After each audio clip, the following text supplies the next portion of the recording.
It's constantly looking for investors, directors, CEOs, chairs of companies that can make things happen, that can allow you to compress the timeline and deliver real value.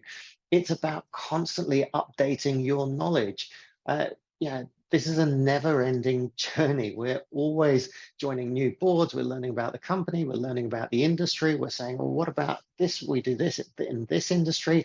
How about applying that to that? So you're constantly learning. And a business that's at a startup stage has very different problems to a big company. So learning that what works at one level doesn't always work, or very often doesn't work at another level.